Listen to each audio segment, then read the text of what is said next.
Makausap pa sa maayong adlaw sa inyong tanan. So napunta karon sa atong sharing time.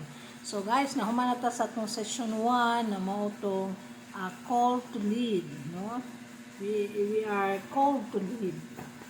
Under na siya sa the mission of the catechist, no?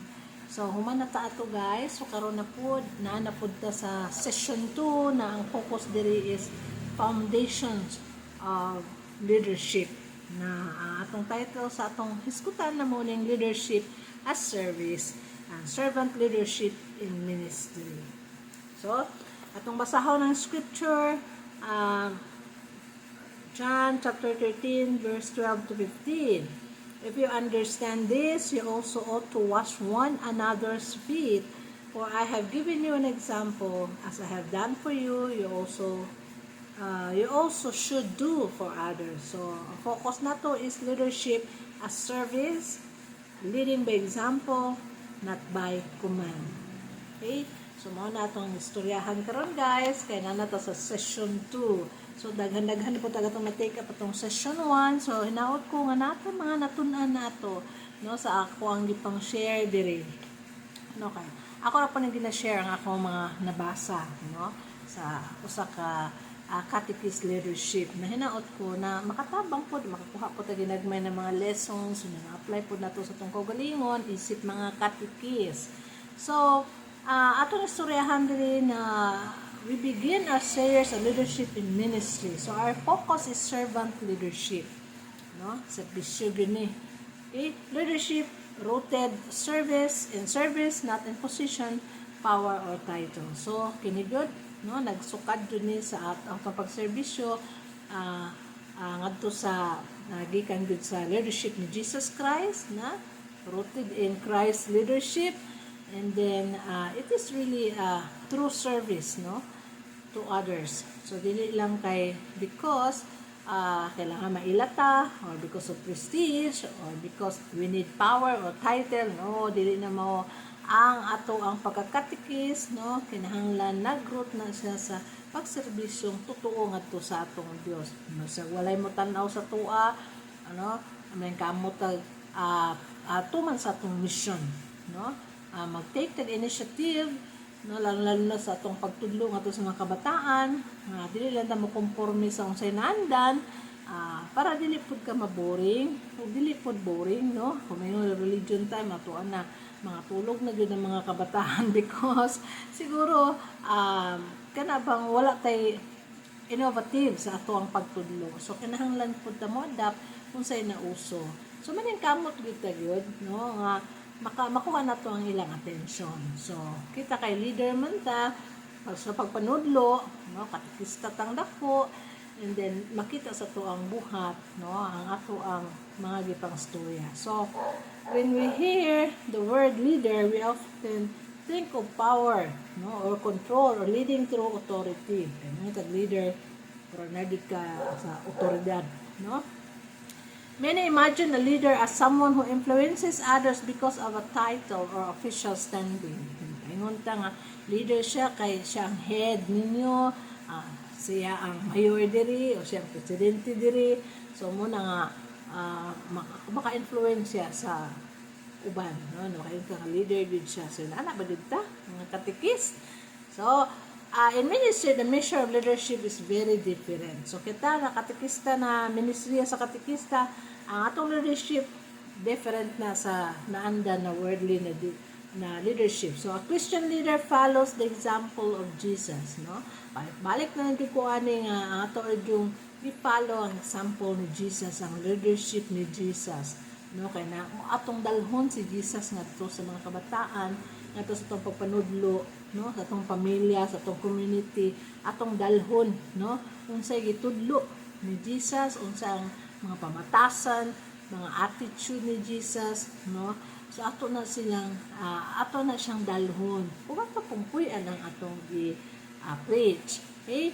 So holy through service, no, ang gihimo ni Jesus is nag-lead siya through service, humility. So balik lang din ng humility and love, no, as stated in John 13, no, verse 12 to 15. Jesus prepared his disciple by washing their feet. So imagine si Jesus noon that time, no?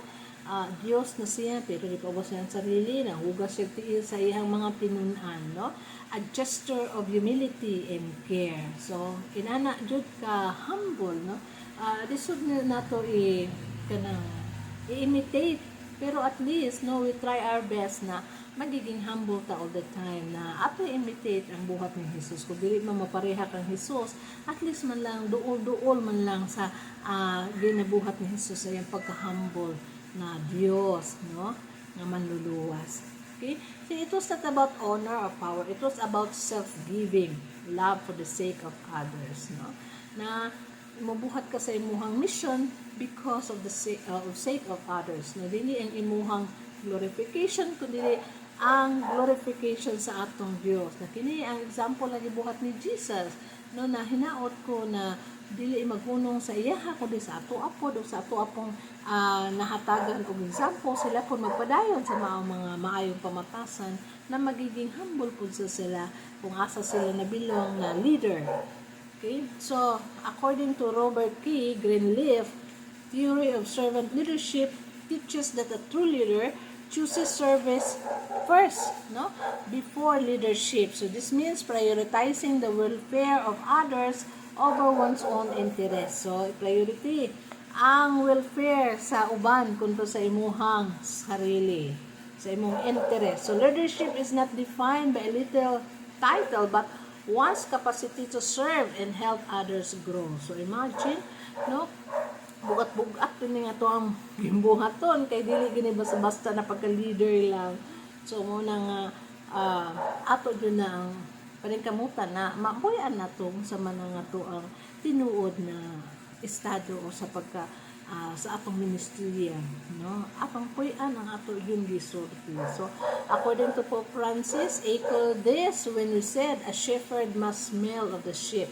This means a true leader close to the people, share lives with them, and understand their needs. So, kita kay leader man ta, katikis man ta, dili ta ingon na isolated ka sa other nga wala nagkatikis ta. Of course, kinahanglan magiging close ka sa other people, no, sa atong ministry, sa atong community, and also atong i-share, no, atong life sa ilaha na makita nila ang example, ma-witness nila ang kayuhan sa Dios ganhi ka nato. O kana no nag-preach ka na, no, na imo nang nasangyaw pidagi sa imong buhat, no, ang mga pagtulunan ni Kristo. So ato pong i-understand ang ilang needs, so needs sa uban. So kani yung ato ang pagkakatikista, ato yung dinatanaw kanunay ang uban, no, dili gid ang ato ang self kundi for others, no, like Jesus. Kung ato masayang ginasunod si Jesus, wala man niya gitanaw ang iyang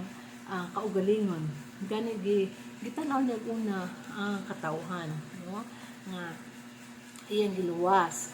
So wala gyud na giluwas una iyang kaugalingon kun iyang giluwas ang katawhan. No, for others, serve gyud siya, king siya pero siya ang ni-serve. No, kita pod nakuha na to na sa tong bunyag na pagkahari, nakita pod mo serbisyo, no, ato sa uban.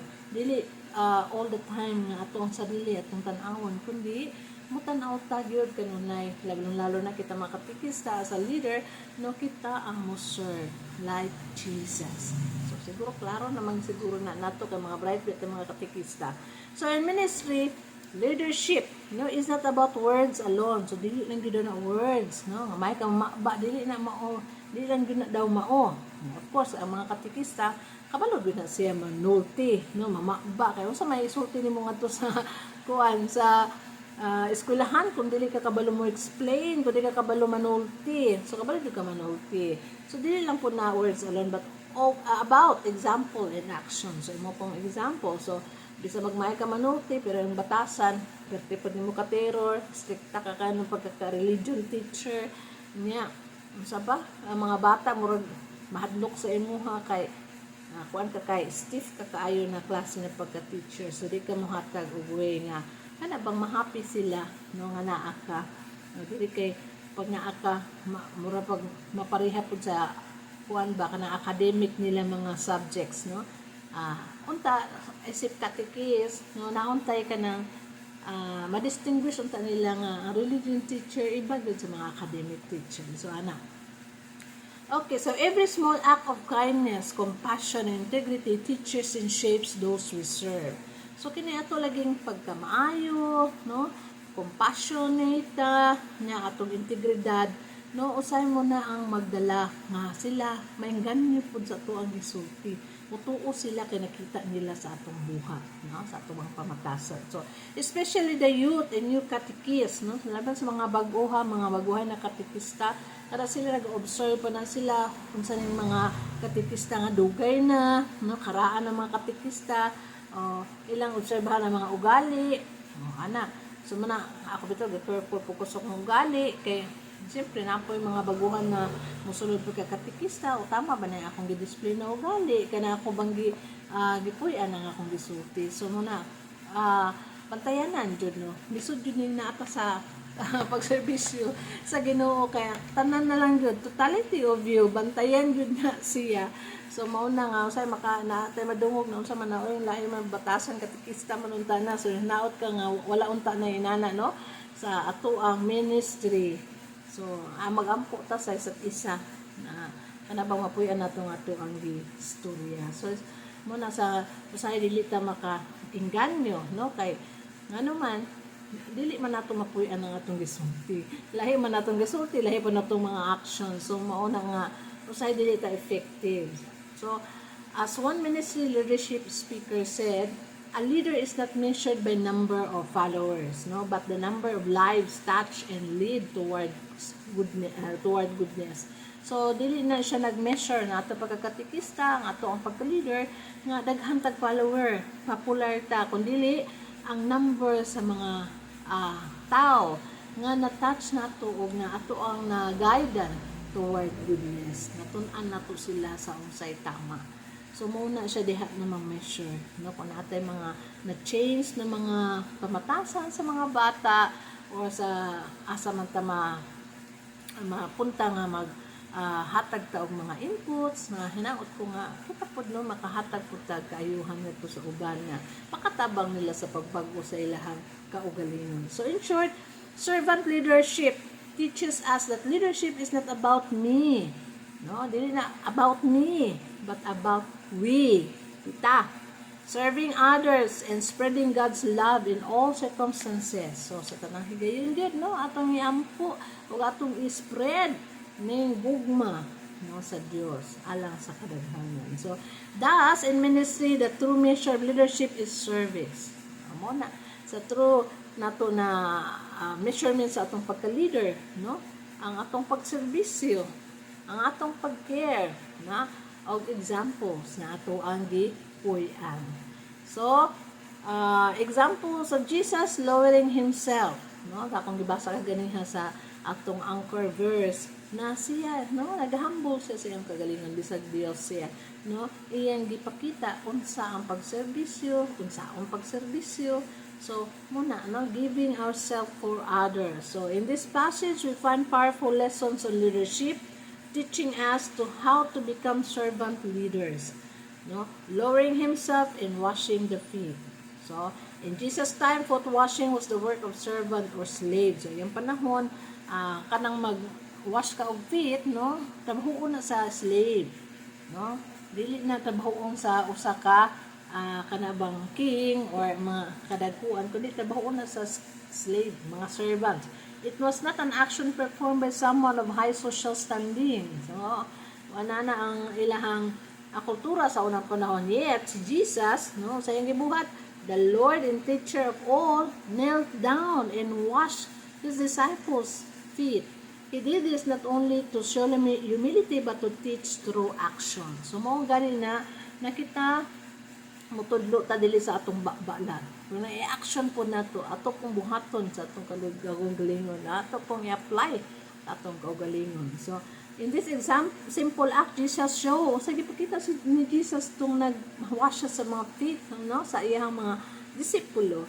Leadership is not always from above or on a throne. So gipakita niya diha nga ang pagka-leader dili kay naa kay chair, no, o naabab ka sa ilaha, kundi kana bang leadership na humble, manner. So a true leader is willing to be the last to serve.